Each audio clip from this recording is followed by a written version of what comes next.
I just want to start this video saying I am not an expert, but I've cooked quite a few pork butts in my day, and they all shred just like this.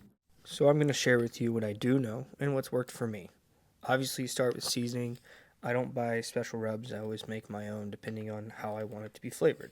I think for this rub, I just use salt, pepper, garlic powder, onion powder, achiote powder, and probably some white pepper in there too. Something generic that I could use this for a lot of different things.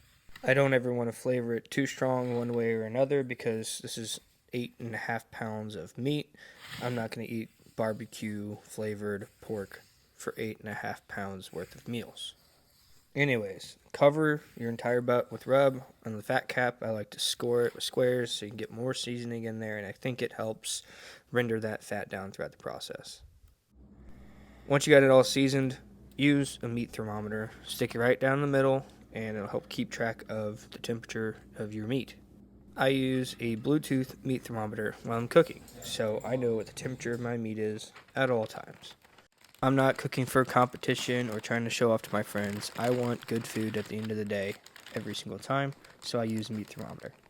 Smoke my pork butt at 225 degrees Fahrenheit until the internal temperature is like 165, 170, and the outside looks good, has good color to it. Then I wrap it twice in butcher paper and continue to smoke it till the internal temperature is around 203, 205. Then it sits on my countertop and rests undisturbed for about an hour before I start taking the paper off and shredding it. If you spend any time watching barbecue videos a lot, you can probably notice that I didn't do any spritzing, I didn't do any sort of binder, or any of those other little cheat codes that they try to tell you to do. I just don't believe they add anything of value to the barbecue.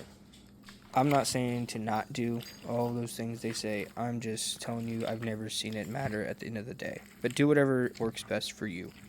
I think the main thing people need to remember is what really matters is the temperature you cook it at, for the length of time you cook it at, and just to make sure that you're cooking it evenly the entire time. This 8.5 pound pork butt took 12 hours from the moment I started to the moment I ate. So it takes time, it takes patience.